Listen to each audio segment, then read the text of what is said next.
being the villains of the story. Let's watch how these 6 police officers disgraced their badges. Number 6. Daniel Holtzclaw.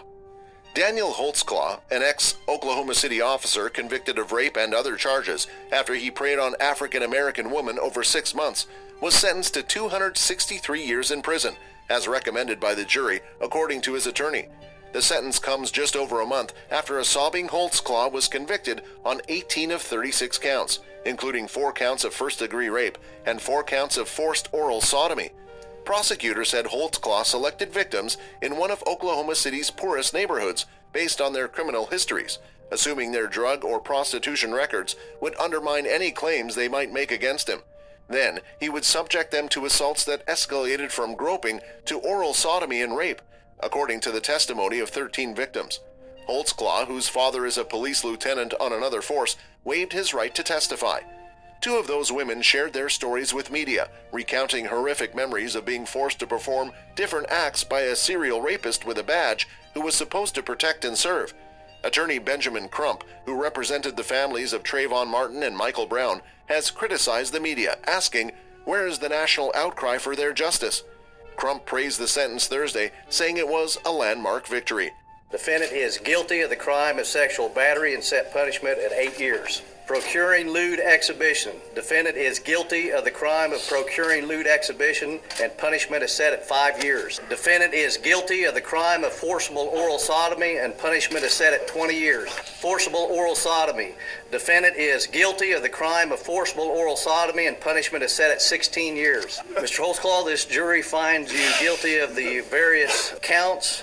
You will be remanded to the custody of the Oklahoma County Sheriff. Number 5. Brandon Boone. A former Winter Haven police officer appeared in a Bartow courtroom as a defendant. Brandon Boone was charged with battery after an incident in a Polk County jail. Security video from inside the jail shows Boone strike a handcuffed inmate with his knee before taking him into a darkened room. The inmate, Ronald Augustin, claims Boone and other officers beat him and broke his leg. Boone strongly denies he did anything wrong. At a status hearing on the case, Boone's attorney advised the judge he has been unable to reach an agreeable resolution to the case with state attorneys. "Your Honor, we've been trying to resolve this with the state. It seems we are not going to resolve it. It's going to be a trial case," said attorney Walt Otto. Otto advised the judge there will be a large number of witnesses and he has not had a chance to interview them all. A trial date in the case has not yet been set. Number 4. Michael Dotro. Former Edison police officer Michael Dotro scratched his neck and forehead but expressed no remorse before being sentenced to 20 years in state prison for setting fire to the home of a superior officer while the police captain and his family were inside asleep. He offered no apology to the family of Captain Mark Anderko, who had to flee the burning house, no remorse for the witness he tampered with, and no remorse for the other officers who lost their jobs because of their involvement with him. Dotro, who must serve 17 years before he becomes eligible for parole, said nothing in the courtroom during the nearly hour-long sentencing before Superior Court Judge Pedro Jimenez Jr., as Middlesex County Prosecutor Andrew Carey, Edison Police Chief Thomas Bryan, Anderko and his wife looked on. The sentence, negotiated under a plea agreement with Assistant Prosecutor Russell Curley, relates to crimes Dotro committed over a period of 5 years. Let's watch. Yes, he's caused very specific damage to Captain Anderko and his family, but what he's really done, and what we're going to be left with after he's walking out the door, is allow people a basis to say that our system of justice has no integrity. Number 3. Michael Sipple. A former Rochester police officer convicted of assaulting a city man during an arrest will not serve any time in the Monroe County Jail, but instead was sentenced to 3 years of probation. City Court Judge Thomas Rainbow Morse sentenced Michael Sipple for the assault of Christopher Pate. Morse in May convicted Sipple of third-degree assault, a misdemeanor. Sipple punched Christopher Pate in the face during a May 2018 arrest. Sipple and his partner had wrongly identified Pate as a burglary suspect. Pate suffered a facial fracture. Sipple contended that Pate initiated a physical confrontation and resisted arrest.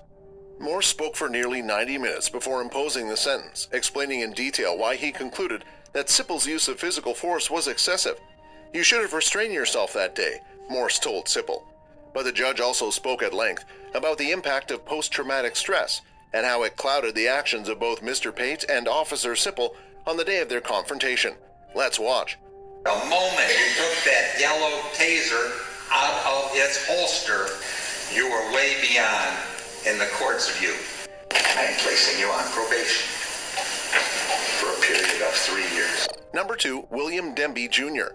The uncle of a woman murdered by her husband yelled abuse at the killer as he was sentenced to life in an Ohio prison. William Demby Jr. was found guilty of stabbing Holly, 33, to death and pushing her out of a window at their home in August 2011.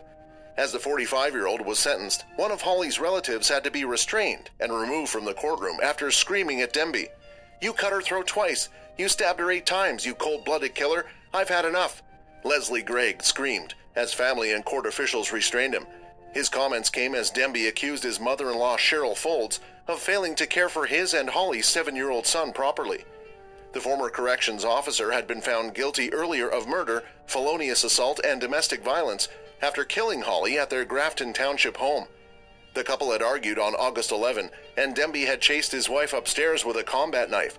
As she tried to escape, he pulled her shirt and then her pants off after breaking into the second-floor bathroom where she was trying to escape out of the window, and he stabbed her and let her fall.